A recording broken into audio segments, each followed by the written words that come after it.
Un savoir-faire ancestral qui rapporte gros de nos jours.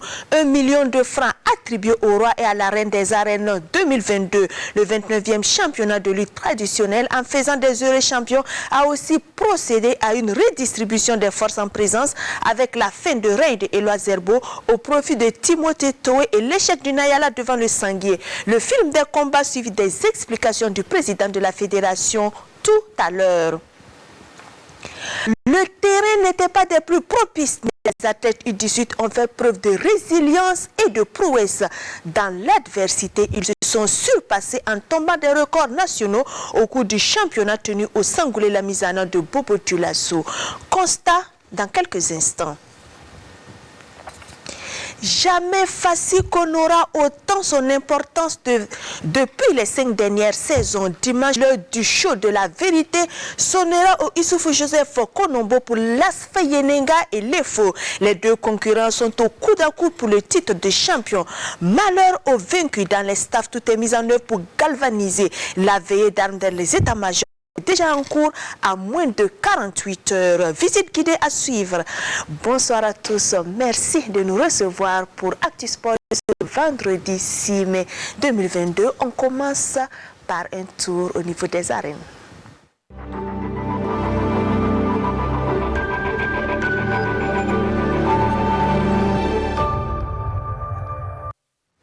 Éloi Zerbo destitué. Le 29e championnat de lutte traditionnelle a connu de nombreux rebondissements, surtout chez les messieurs. Non seulement la province du Nayala perd sa première place au profit du Sanguier, mais aussi l'arène a un nouveau roi en la personne de Timothée Toé, bourreau de Éloi Zerbo. Chez les dames, pas de changement. La province du Nayala garde son leadership ainsi que la reine Rianata Diallo. Amadou Maria Ouattara pour les temps forts de ce championnat. Voici le nouveau roi des arènes. Timothée Toé vient de mettre fin au long règne d'Éloi Zerbo et s'installe sur le trône comme nouvel homme fort de la lutte. Cela faisait 4 années consécutives que le python du Nayala dominait l'arène burkinabé, jusqu'à ce que Timothée Toé en décide autrement. Le lutteur de l'AS Police, très affûté, réussit l'exploit de faire chuter Éloi de son piédestal pour s'offrir la couronne et l'enveloppe d'1 million qu'il a avec. On reconnaît que dans la lutte, chaque année, il y a des surprises.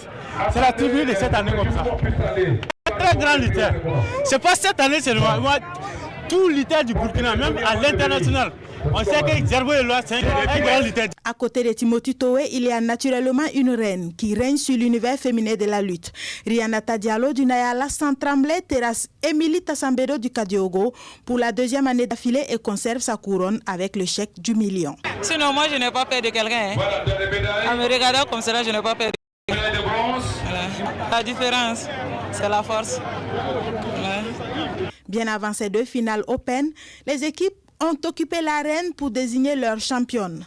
Chez les hommes, le Nayala d'Éloi Zerbo et de Romari Kawane se défait du Kadiogo en demi-finale pour rejoindre en finale le Sanguier vainqueur de Sourou.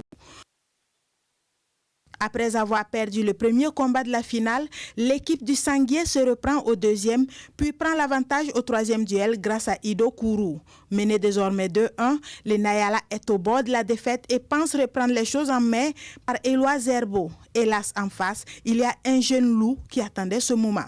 Karim Bazongo, surnommé le loup des élacés, fait mordre le sable à Éloi Zerbo, ce qui entérine la victoire finale du Sanguier malgré le dernier combat perdu face à Romari Kawane. Le Sanguier est sacré championne 2022 devant le Nayala et le Sourou. Chez les femmes, par contre, c'est le Nayala qui reste au sommet grâce à sa victoire sur le Kadiogo. Nous venons d'assister à la finale du championnat national de lutte traditionnelle. Il faut se réjouir de ce que nous avons assisté ce soir, l'engagement des lutteurs. Dieu merci, il n'y a pas eu d'incident majeur. C'est un sport que nous retrouvons dans les fondements de nos cultures, de nos traditions. Et pour notre part, nous pensons que c'est un devoir pour nous d'accompagner, de soutenir la lutte traditionnelle. Et je pense que c'est pour cela que nous avons accepté de marquer de notre présence cette 29e édition. Cette année, la reine que nous avons couronnée l'année dernière est restée, le roi a changé. Donc il y a une dynamique, il y a une relève, ça nous rassure et nous sommes vraiment très contents. La 29e édition du championnat national national de lutte traditionnelle a connu la participation de plus de 130 lutteurs, dont 29 femmes, venues des 13 provinces. Le championnat 2021-2022 à la loupe avec le président de la fédération après cette transition.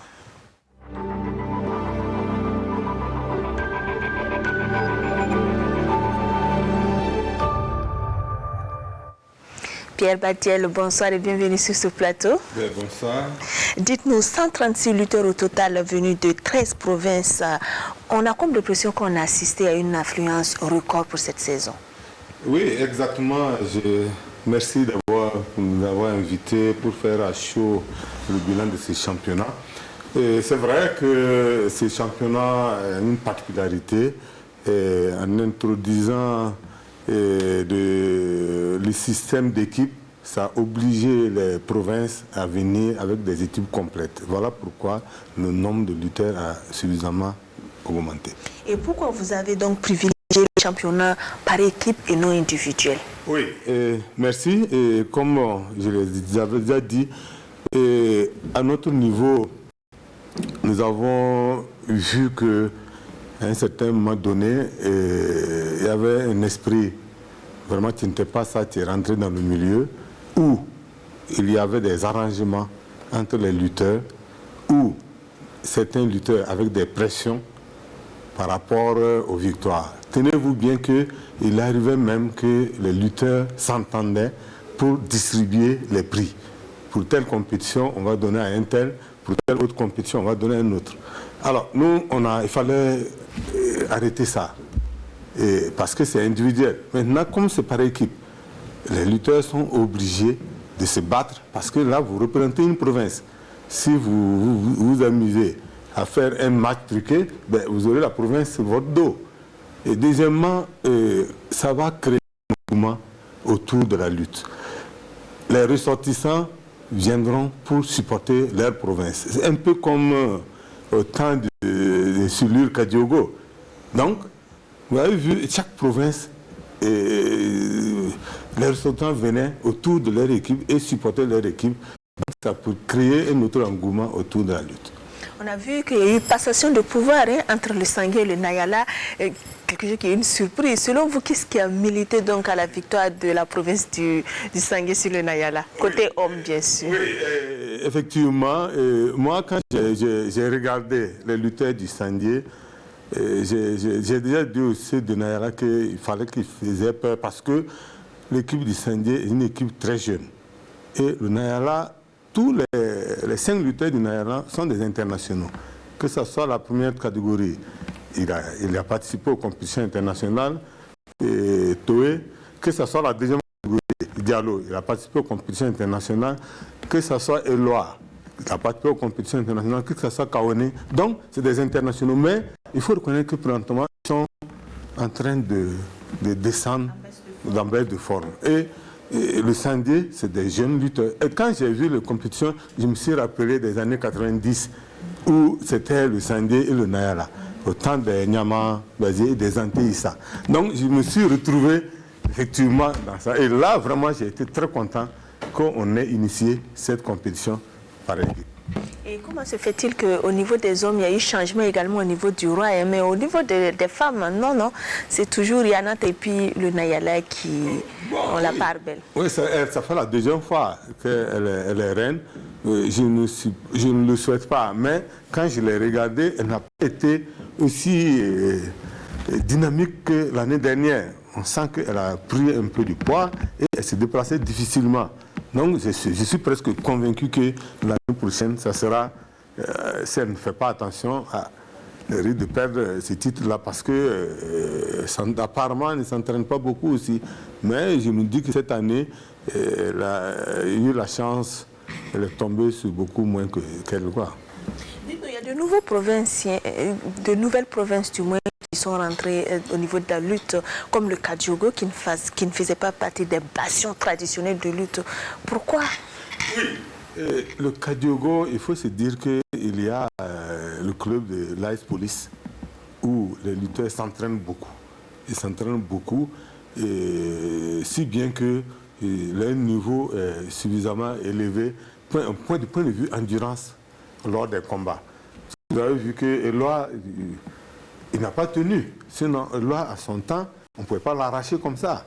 Mais les autres s'entraînent beaucoup. Mais vous le dites si bien. Il y a même un autre problème qui est là, la déportation des lutteurs. Il y a des provinces qui font venir les lutteurs des autres provinces. Et là aussi, on va trouver une solution à cela. Je peux prendre l'exemple du Bulkende, où tous les 8 lutteurs, il n'y avait qu'un seul qui venait de Nabi Josiane, qui venait du Bulkende. Tous les autres, des lutteurs, sont venus du Nayala. Mais on ne peut pas faire la promotion de la lutte au Bulkende en faisant venir des lutteurs d'autres provinces. Et c'est sûr qu'on va trouver une solution à cette situation aussi. Donc, c'est pour dire que, en tout cas, cette année, le niveau était très élevé. La plupart des combats sont allés à 6 minutes. C'est ça même qui a fait qu'on a tiré sur le temps jusqu'à ce qu'on a donné le prix la nuit. Parce que le niveau était très élevé. Et tous les lutteurs se battaient bien. Je vois comme une équipe comme le STU qui s'est bien battu, la COSI. Mais j'avoue que c'était un championnat terrible cette année. Pour tous les spectateurs qui ont fait le déplacement, dites-nous, c'est quoi maintenant la suite pour ces lutteurs? Je parle du roi, de la reine et puis de ceux qui se sont montrés dans leur beau jour. Oui. Nous sommes en train de, immédiatement après ça, j'étais avec le directeur général du Centre de développement de la jeunesse de la CEDEAO. Tu m'as dit que d'ici le mois de juin, il y aura le tournant de la CEDEAO. Et si vous avez suivi avec le directeur général de la banque, qui est notre partenaire, et en tout cas, on est en train de formaliser une convention où il y aura certainement des compétitions en vue pour les lutteurs. Et ça, c'est vraiment pour le bonheur des lutteurs, parce que non seulement ils auront beaucoup de compétitions dans l'année, et en plus, ils auront un peu d'argent. Ça, c'est très important. Merci beaucoup, donc Pierre Badiel, pour toutes ces précisions. Vous restez avec nous pour la suite du Actu Sport et de la lutte. On passe à l'athlétisme avec les championnats U18 et les journées nationales des écoles qui ont pris fin à Bobo-Dioulasso le week-end écoulé. Plus de 200 athlètes des 13 régions ont fait preuve de courage et de résilience au Stade Sangoulé. La mise en œuvre pour un spectacle compétitif avec en prime de nouveaux records, lesquels découvertes avec Mané Kayen et Ali Traoré. Fidel Sawadogo vient de lancer ce matin 43,2 mètres au javelot. Avec cette performance, il établit un nouveau record dans cette discipline et entre dans l'histoire au Burkina Faso. C'est ma première fois de faire le record 43 mètres, mais petit à petit, je pense que l'année prochaine, on va augmenter un peu. Comme lui, ils sont nombreux à s'illustrer à ces championnats nationaux U18 et les journées nationales des écoles d'athlétisme 2022. Mes épreuves sont les 100, 200 et les 2 relais. Je suis première partout. Je suis contente. Je vais être comme Fabrice Zongo. Plus de 200 athlètes venus des 13 régions du pays étaient présents au stade Sangoulé-Lamizana pour cette compétition. Et au vu de l'engouement suscité et des performances affichées, l'encadrement ne peut qu'en être fier. Au niveau technique, nous avons eu beaucoup de grandes performances avec des athlètes très jeunes dans toutes les disciplines et je pense que je suis satisfait, un DTN satisfait pour avoir pu organiser ça grâce au soutien financier du ministère des Sports et des Loisirs également. Cette année, les performances par rapport à ce que les enfants ont fait l'an passé, partout il y a eu des records qui ont été améliorés.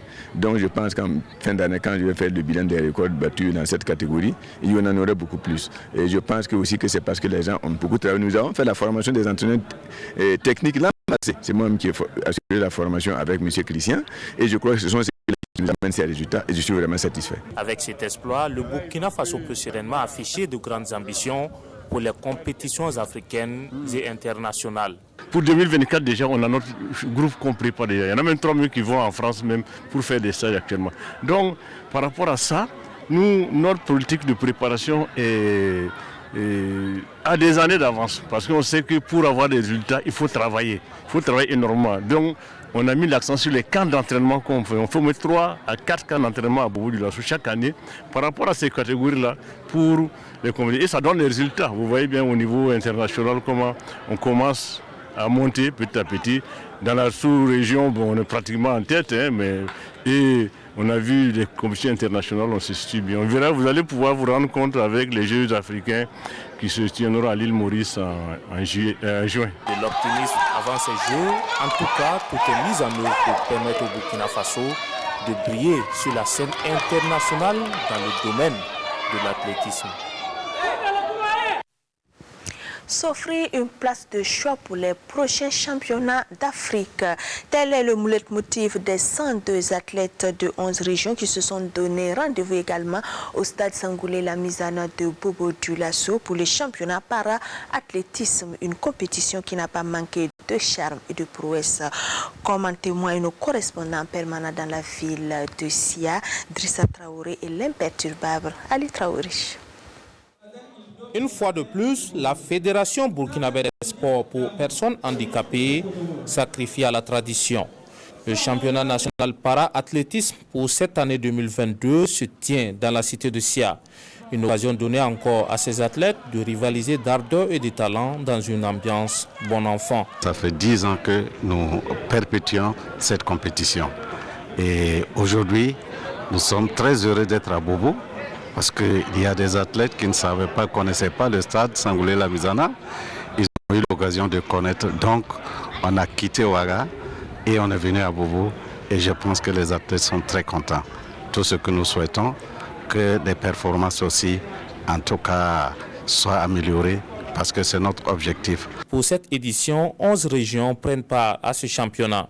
Un championnat qui comporte 26 épreuves telles que le lancer de poids additif, 100 mètres visuel homme, les 100 mètres tricycle dames et le saut en longueur visuel homme et dames. L'état de la piste, tout le monde le constate. Voilà, nous sommes désemparés, mais on n'a pas le choix, on est obligé de faire avec. Voilà. À défaut de la maman, on tête sa grand-mère. Et même si la grand-mère elle est vieille, on est obligé de faire avec. Voilà. Vous voyez l'état de la piste, on ne peut pas faire de bonnes performances avec ça. Combien d'athlètes Et nous avons 102 athlètes qui sont présents. Voilà, dans 26 épreuves athlétiques. Voilà, donc il y a les épreuves de course, les épreuves de lancer et de saut.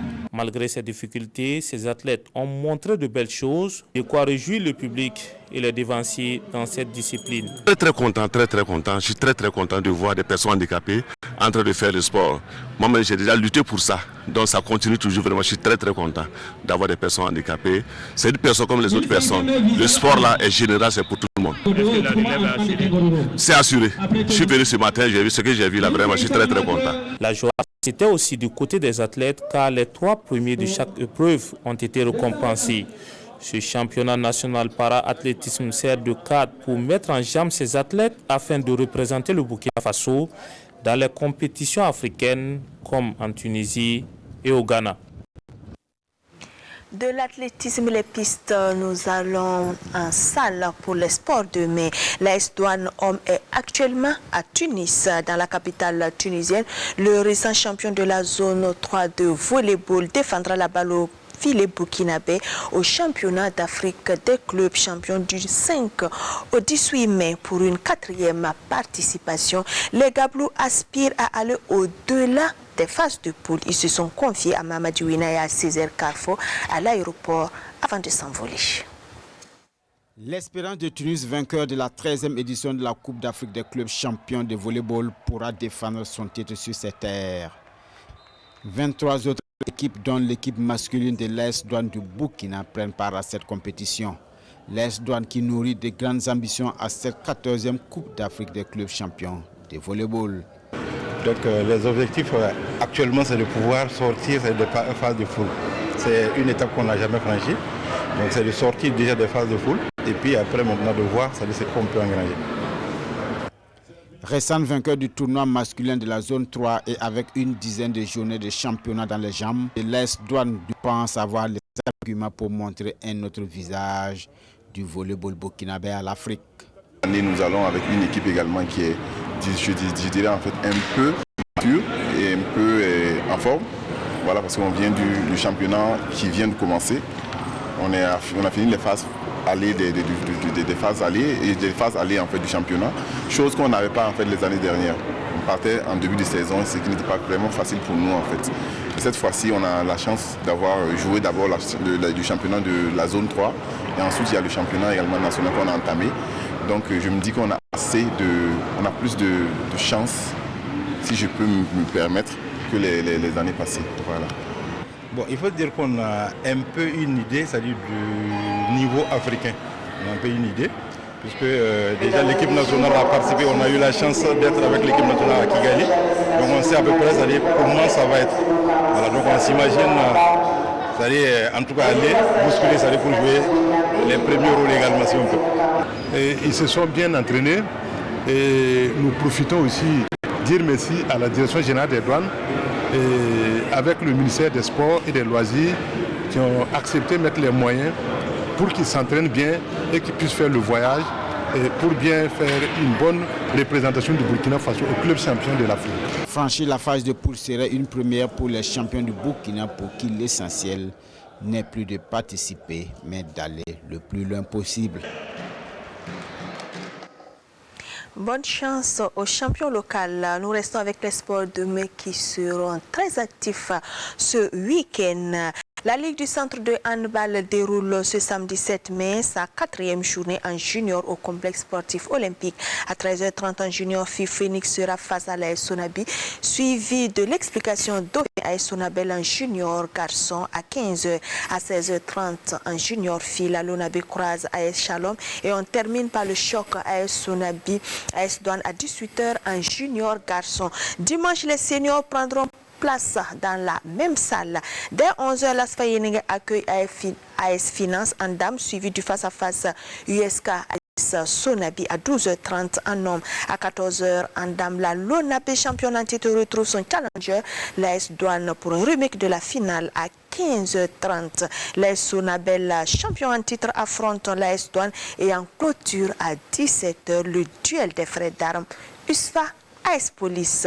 Au niveau du basketball, le deuxième tournoi Macadam Ripopo 3 contre 3 sera en attraction à 15h à la Maison des Jeunes et de la Culture de Ouagadougou. Nous parlons football à présent et les juniors sont à Niamey depuis le 4 mai dernier pour espérer une qualification à la CAN 2023. Ils devront sortir parmi les meilleurs du tournoi de l'UFOAB avant d'affronter le Nigeria en première sortie le 11 mai prochain. Ils ont livré ce vendredi soir un match amical contre l'équipe de l'armée nigérienne. Brahma Traoré mise beaucoup sur sa sélection pour une qualification. Écoutez-le au micro de nos envoyés spéciaux Siela Ouattara et Abdoulaye Kapouri. Nous sommes très bien arrivés le 4 ici, au soir vers 17h45. Et nous avons été logés dans un bon hôtel, il faut le dire. Et la restauration également est bonne pour les enfants. Et nous avons fait une séance de récupération et aussi une séance d'entraînement. Donc le groupe se porte très bien. Et nous préparons quand même ce match, ce premier match avec beaucoup d'attention. Ce sont les meilleurs U20 du championnat national burkinabé qui se trouvent là. Donc ça voudrait dire que c'est une très bonne équipe. Parce que quand tu prends Mohamed Ouedraogo de Majestic, tu prends Chardé Eric de Majestic, tu prends Nyanou, tu prends Zagré l'attaquant, tu prends Konaté Yakouba également attaquant, tu prends Diko. Nous avons amené tous les meilleurs U20 ici à Niamey pour arriver en finale au moins. Costa, ça sera pour l'heure de la première sortie le 11 mai face au Nigeria. Si tout semble aller sur le terrain, il en est de même côté administration. Grâce à la médiation d'ICNOSP, les protagonistes du COMEX ont décidé d'une paix des braves jusqu'à la fin du mandat de Lazare Bansé en cours. Les 21 membres ont signé un protocole pour mettre un terme à la guerre froide. Salifou Belem, Mariam Ouattara pour les grandes lignes de cette médiation. Tour à tour, les 21 membres du comité exécutif de la Fédération burkinabé de football passent signer le protocole d'accord qui met fin à la crise que vit la fêtière du football burkinabé depuis un certain temps. Un protocole résultant de la médiation entreprise par le comité national olympique et qui remet en place le COMEX originel, c'est-à-dire celui mis en place après les élections en 2020.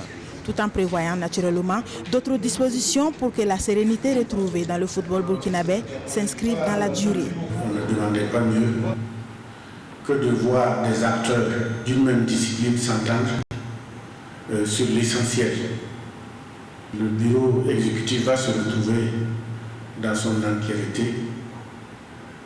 C'est le bureau issu des élections de 2020. Et ils vont poursuivre le travail jusqu'à la fin du mandat. Nous allons bientôt convoquer un comité qui va travailler sur le texte pour sortir des textes consensuels. L'Assemblée générale qui était prévue à Kourou a été reportée à une date que nous allons reproposer, mais cette fois au compte du comité olympique. Une unité qui ouvre la voie à une gestion plus sereine du football burkinabé. Le comité exécutif a donc décidé de fumer le calumet de la paix, du rassemblement. Donc nous allons nous retrouver, pour ne pas dire que nous nous sommes déjà retrouvés comme une équipe unie, rassemblée, donc pour le bien de notre football. Vous savez que nous avons des échéances. Le peuple burkinabé nous attend. Naturellement, la question sur toutes les lèvres est celle du nouveau sélectionneur à un mois du match. Burkina Faso Cap-Vert comptant pour les qualificatifs de la CAN 2023. Le choix de l'entraîneur qui faisait aussi polémique, on a revu, on a constitué un comité hier qui a statué dessus. Et vous aurez les résultats bientôt, puisque ces résultats-là vont passer d'abord au niveau du comité exécutif pour être validé et ensuite aller au ministère pour un choix définitif. Le protocole d'accord en mai, le président du CNSB a demandé aux différents acteurs de se faire mutuellement confiance, condition sine qua non pour un climat apaisé au sein de la Fédération burkinabé de football. Et à l'issue des concertations, Hubert Velil a été confirmé au poste de sélectionneur national. La 35e édition de la Coupe du Faso a livré mercredi la sentence de ses 8e de finale. Luizi continue l'aventure sur le terrain Oumarou Kanazo de Yako. L'équipe de Yatenga a accueilli ses faibles de Kwale Nebie Mamadouina. Il faisait 41 degrés avec une humidité de 12% au coup d'envoi de ce 8e de finale entre clubs de 2-2. Malgré cette chaleur torride, Luizi réussit son entame de match. À la 11e minute, Benjamin connaît sur cette sortie quelque peu ratée d'Adamas Sawadgo ouvre le score.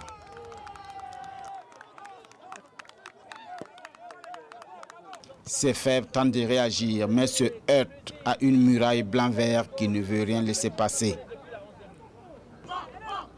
Issou Kassamba, sur cette action, double le score pour les unionistes. Sonné d'entrée, les Rouges et Noirs vont revenir à 2-1 sur cette inspiration de Kokwa Mola à la 27e minute. Ce but réveille les visiteurs qui n'arrivent pas à égaliser jusqu'à la pause. La débauche d'énergie de la première période et la canicule ont eu raison des physiques. Même avec la pause, le jeu n'arrive plus à retrouver le même rythme de prise. Le CFF évidemment pousse mais ne parvient pas à trouver la faille et s'incline sur le score de 2-1. C'est parce que dès l'entame du match, on les a parlé. Je les ai fait comprendre qu'ils auront au moins 15 minutes difficiles. Mais bon, tout ça, quand tu parles, c'est une question d'expérience que j'ai parlé. Et maintenant, comme ils ont essayé de faire, mais ils n'ont pas pu, c'est pas du tout simple. Pas du tout simple en tant que coach, quand tu perds un match comme ça, ça fait réfléchir beaucoup. Et on voulait aller loin en Coupe du Faso, mais dommage, j'ai échoué et ça me fait très mal. Vraiment, c'est une équipe vraiment que j'ai pris au mercato d'abord. Et j'ai trouvé que les enfants étaient vraiment... On a une équipe, ils étaient vraiment soudés. Donc c'est dans l'ambiance, dans la solidarité que nous progressons légèrement. L'objectif c'est d'abord de jouer la demi-finale, hein. Voilà, puisque c'est une équipe, vous avez vu notre classement d'abord sur le championnat. Luizi continue donc son aventure et sera opposé au quart à l'USFA, vainqueur de Vitesse FC, sur le score de 3-1. Sur le score de 2-1.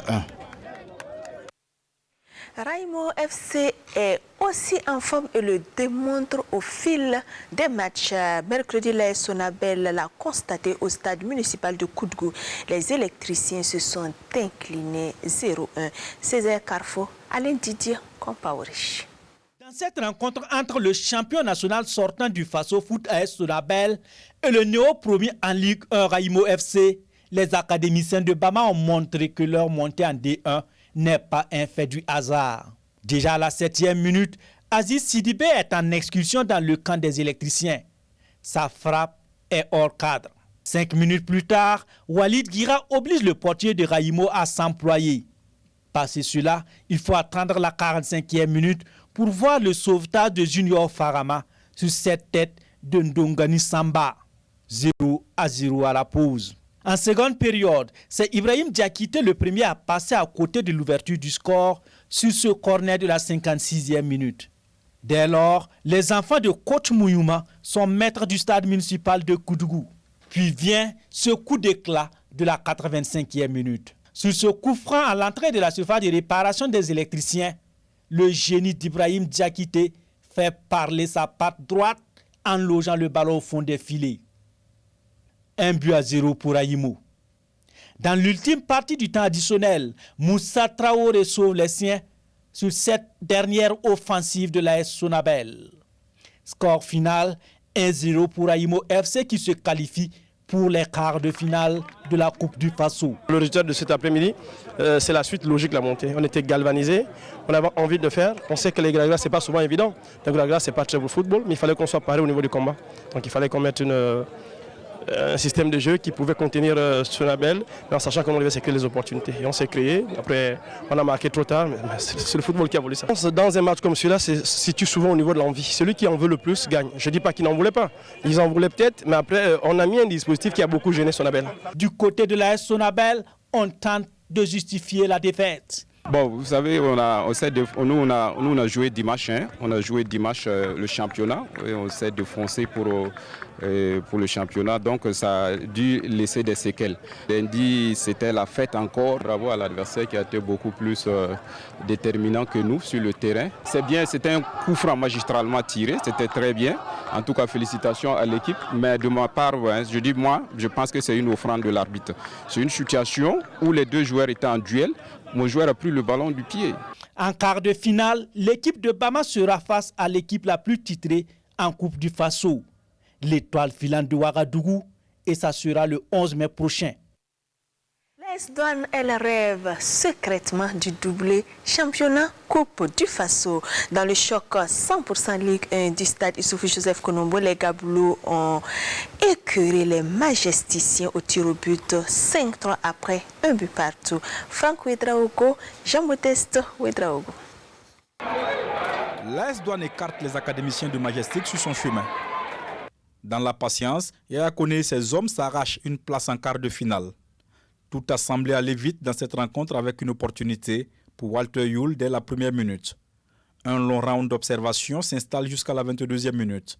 Abdoul Abbas Ripama sur ce coup de pied arrêté, mais Rodrigue Compaoré à contribution. Le dernier rempart de Majestic est bel et bien sur la trajectoire. L'AS Douane d'attaque.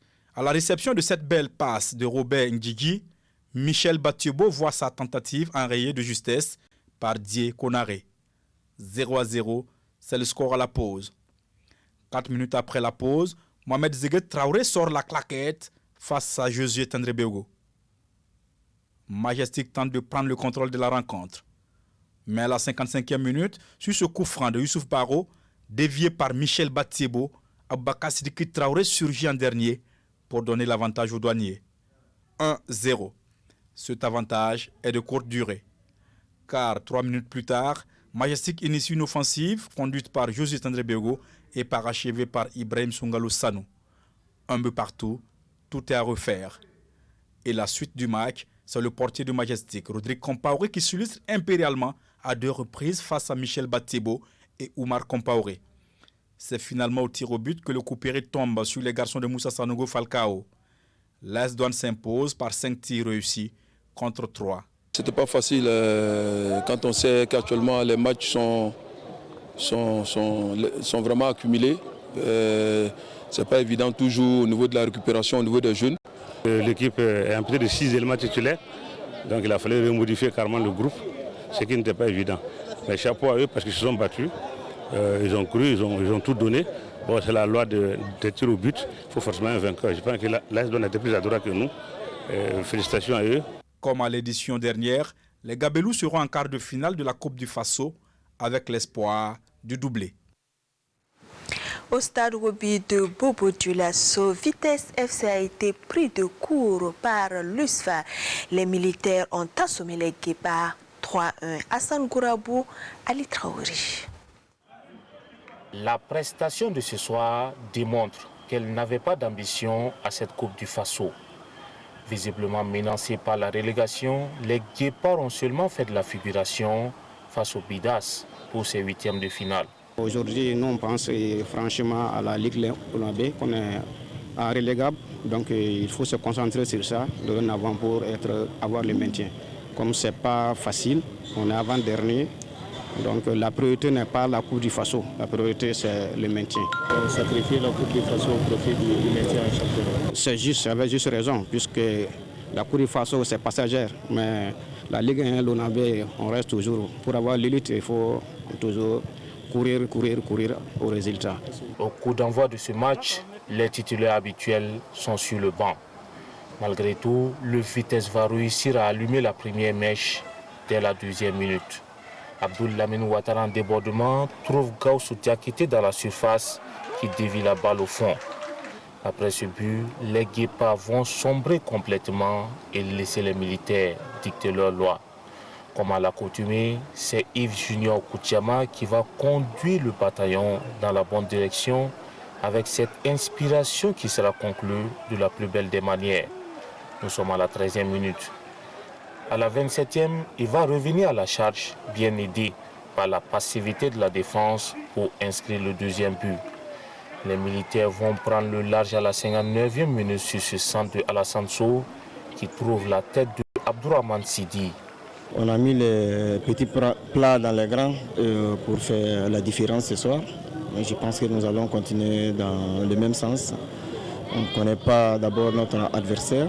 Mais après le tirage au sort, je pense que nous allons nous mettre dans de bonnes dispositions afin de pouvoir gagner encore les prochains matchs. Vu notre situation à la première ligue aussi, il faut mieux compter sur ça que la Coupe du Faso.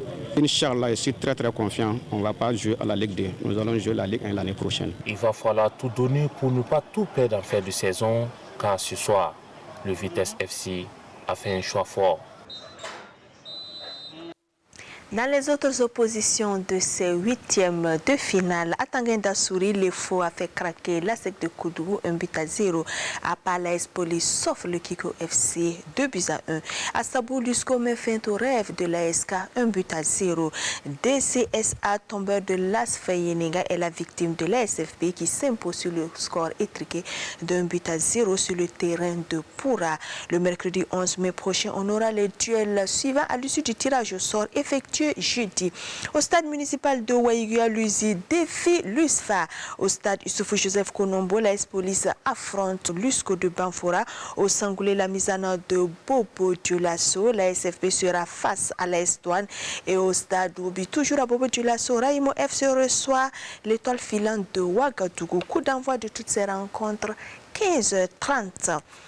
Les huitièmes de la Coupe du Faso version dames se disputent ce dimanche à partir de 7h30 au stade municipal de Koudougou. La SEC reçoit GNK à Ouagadougou sur le terrain de l'USFA. AS Keldjogi croise les Lions et à Bobo Dioulasso au stade Wopi. AS Tigre sera face à Azo. La meilleure équipe perdante sera repêchée pour compléter les quarts de finale.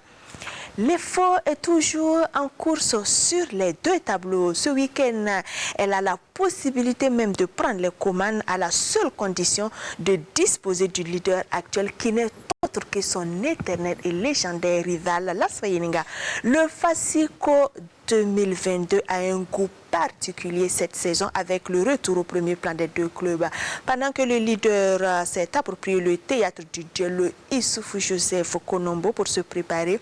Le troisième au classement, l'étoile filante de Ouagadougou est resté Sur ces bases, visite guidée des deux clubs à 2 jours du choc avec Bernard Kombelem et Chamotest Ouedraogo. Je rêve pas. On va battre l'ASFA. Le mot est lâché, le derby est lancé, l'ASFA Yenenga est prévenu, le Fasiko promet des étoiles. S'annonce bouillant et les deux équipes ne se feront pas de cadeaux au regard du double enjeu de ce match. Pour faire plaisir au public, il faut marquer des buts. Le public aime les buts avec des combinaisons, des centres, des reprises de volée. Et comme on a l'habitude de faire, on garantit au public que le spectacle sera disponible. Retranchés dans leur quartier général, les stylistes préparent sereinement le match et caressent le secret espoir de frapper un grand coup dimanche soir. Actuellement, vous voyez sur le tableau, c'est trop serré. C'est là soit l'effort qui est devant, qui se bouscule pour le championnat. Donc ça a un autre niveau. Si un était en bas, là, ça ne va pas être trop serré. Mais là, tous les deux cadeaux là, veulent ce championnat-là. Donc c'est vraiment trop serré. Ça, comment dirais-je? C'est à chacun de nous maintenant de faire l'effort maximal, surtout le mental, pour pouvoir s'appliquer sur le terrain jusqu'à la dernière minute pour avoir ces 3 points. Parce que là, il est là, il ne veut pas un match, il ne veut pas perdre. Il faut actuellement, il ne veut pas perdre, il ne veut pas un match, il veut la victoire pour le titre. Lassina Sawadogo peut compter sur Draman Kouma, deuxième meilleur buteur du championnat avec 10 réalisations. J'ai envie quand même d'être meilleur buteur. Voilà. Et puis ça reste 3 journées. Forcément, je vais vraiment chercher à marquer. Visiblement, le mercure commence à monter au camp d'entraînement. Les supporters attendent une victoire sur leur rival. J'ai un message particulier aux supporters de l'ASFA. Voilà, c'est de rester sage. C'est quand l'étoile filante va commencer à marquer les buts, il ne faut pas inventer des choses qui n'existent pas. Ils n'ont qu'à rester sages parce que c'est comme ça le football. De son côté, l'ASFA Yenenga a choisi de se préparer au stade municipal Youssoufou Joseph Konombo. Après 4 matchs nuls blancs, suivis d'une victoire et une défaite en Coupe du Faso, le doute existe au sein de la famille des Verts et Or. Vous voyez, ça arrive. Quand vous voyez nos entraînements, même ce soir, on a fait des jeux devant les buts. Ils sont toujours des difficultés à planter dedans. Et quand ça arrive dans une équipe, un tueur, ça ne se gagne pas comme ça, c'est pas facile. Un Benzema qui peut placer tout moment, ou bien un Cam qui est à l'aise, police, demi-but, il transforme en but, c'est rare d'en trouver. Mais nous, on avait Yannick, Nicolas, ils étaient meilleurs buteurs, ils sont sortis, mais ils sont calés. Mais c'est des gens qu'il faut pousser. Néanmoins, le leader actuel du championnat compte dans son effectif des joueurs d'expérience à l'image de Faisal Ouedraogo, Mikailou Drabo ou encore Rachid Sana. Pour ce match aussi, nous allons tout faire pour essayer de gagner. Pour gagner pour les supporters d'abord, parce que moi je me dis que le match contre les faux, c'est un match pour les supporters d'abord. Parce que c'est un match que les supporters entendent beaucoup. Voilà, les supporters, depuis ils sont en train de parler, même si n'importe qui peut vous gagner, mais pas les faux. Ce qu'ils ont l'habitude de nous dire. Et comme on joue contre les faux, et puis c'est à 3 journées de la fin, nous on veut être champions, ils veulent être champions, et puis ils sont collés. Donc ça ne sera pas un match facile. L'enjeu en vaut le détour. Pour la première fois de la saison, l'état-major des Verts et Or est descendu sur le terrain pour transmettre un message. Ce qui est particulier pour ce match, c'est que c'est un match où on s'affronte, soit pour mourir, soit pour monter. Et vous voyez dans quel contexte ce match arrive. Il y a son caractère classico habituel, mais il y a également que les enjeux sont tellement énormes et forts.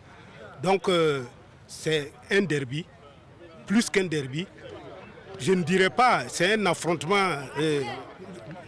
dans le bon terme, c'est un affrontement en tout cas qui promet parce que toutes les deux équipes sont des prétendantes et c'est des équipes, chacun vigile le podium. 2 équipes, un derby et 2 styles de management différents. Si à l'ASFA Yenenga, les joueurs rentrent au vert à partir de ce vendredi soir, ce n'est pas le cas chez la Reine des Stades. Chaque joueur est mis devant ses responsabilités. Car cela ne tienne, le Fasiko promet et le moment est très attendu par les supporters des deux camps. Bon, je ne donne pas de pronostics dans les matchs comme ça. Tu sais que c'est des matchs souvent qui jouent sur le terrain et en dehors du terrain. Il y a beaucoup de choses. Il y a les vieux personnes qui sont dans leur maison qui sont en train de faire des choses. Donc moi, je prie Dieu que l'ASFA gagne. Étoile filante de Ouagadougou, ASFA Yenenga, un match passionnant à ne pas manquer ce dimanche. Les absents auront sans doute tort.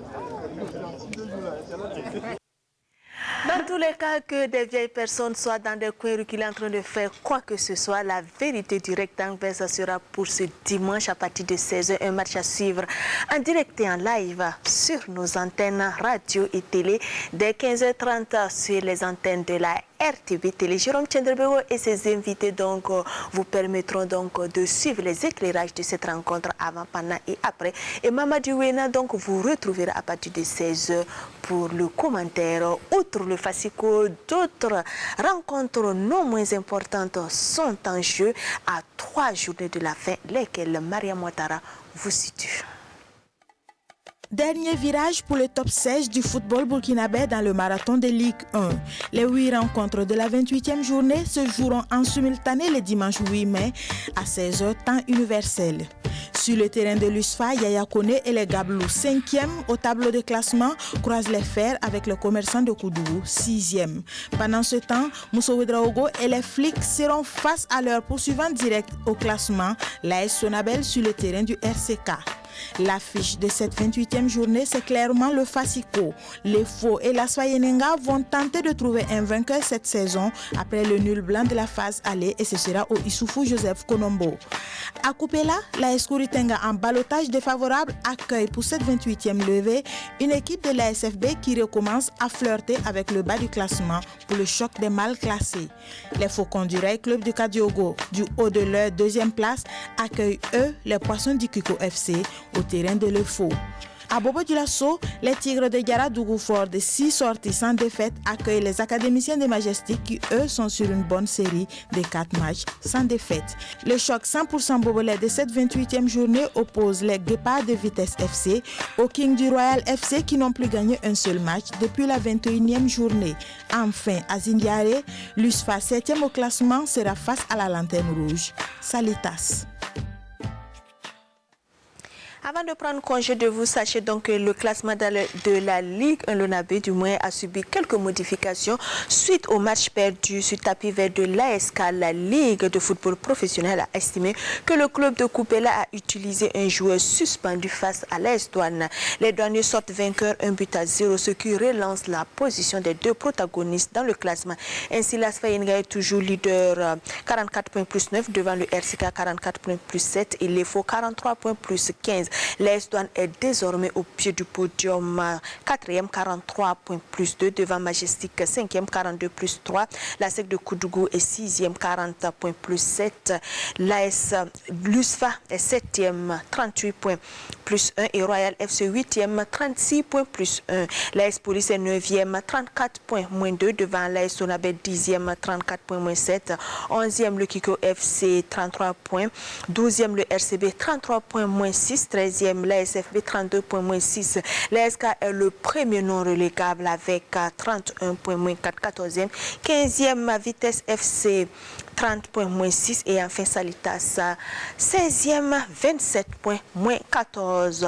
En Europe, sachez que la finale de la Champions League opposera le 28 mai prochain au Stade de France Liverpool au Real Madrid, tombeurs respectivement de Villarreal et Man City. On aura donc un remake de la finale de 2018. Le Real, on le rappelle, avait remporté 3-1 à Kiev. La 51e finale de la Ligue Europa mettra aux prises le mercredi 18 mai au Stade Ramon Sanchez de Séville en Espagne. L'Eintracht Francfort de l'Allemagne aux Écossais de Rangers et Marseille a raté le coche de jouer la première finale de l'Europa League Conférence en calant devant Feyenoord 0 but partout. Feyenoord disputera la finale contre l'AS Rome au Arena Komboitari de Tirana en Albanie le 25 mai prochain. Merci de votre attention et votre fidélité. Excellent week-end sportif sur les antennes de la RTV Télé. Jérôme Tchendrebego vous retrouve lundi pour tous les résultats, le débrief, les commentaires, les buts de la Ligue 1 Lonabi. Excellent suite de programme sur la RTV Télé.